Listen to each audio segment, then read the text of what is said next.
এতদিন সোশ্যাল মিডিয়ায় ছিল ফিশ ফায়ার, এবার সোশ্যালের ওয়াল থেকে দেয়ালে শুরু প্রচার। নন্দীগ্রাম উপনির্বাচনে বিজেপির প্রার্থীকে নাম ঘোষণার আগেই শুরু দেয়াল লিখন। যাকে বিজেপি প্রার্থী দেখতে চেয়ে প্রচার, তিনি বলছেন উৎসাহের বশে কেউ এসব করছে, দূরত্ব রাখছে নেতৃত্ব। দল কোনোভাবেই নির্দেশ দেয়নি যে কারুর কোনো নির্দিষ্ট ব্যক্তির নামে দেয়াল লিখন হবে। শুভেন্দু অধিকারীর ছেড়ে আসা নন্দীগ্রামে বিজেপির ব্যাটন কার হাতে?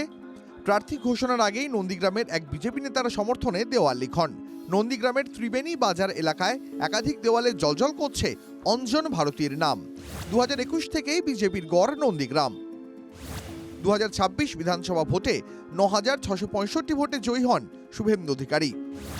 এবার উপনির্বাচন 2026-এর চেয়ে 5 গুণ বেশি ভোটে জয়ের লক্ষ্য নিয়েছেন খোদ শুভেন্দু অধিকারী।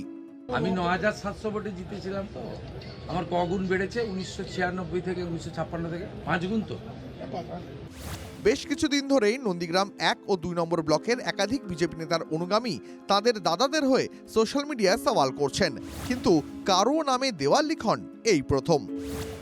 2026-এর ভোটে নন্দীগ্রামে বিজেপির নির্বাচনী কমিটির আহ্বায়ক অঞ্জন ভারতী একাধিক বেসরকারি শিক্ষা প্রতিষ্ঠানের সঙ্গে যুক্ত। সেই নেতার নামে দেওয়াল লিখন প্রসঙ্গে দূরত্ব রাখছে বিজেপি।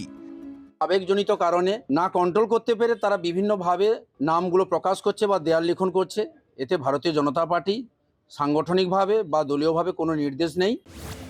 যার নামে দেওয়াল লিখন নিয়ে এত আলোচনা, সেই অঞ্জন ভারতী জানিয়েছেন এসব অতি উৎসাহীদের কাজ।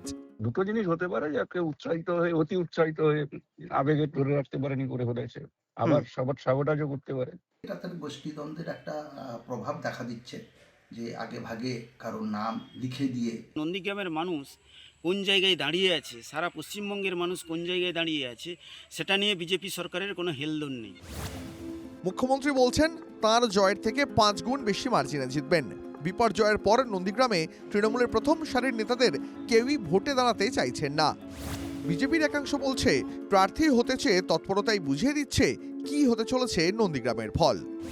কনিষ্ক মাইতির রিপোর্ট, TV9 বাংলা।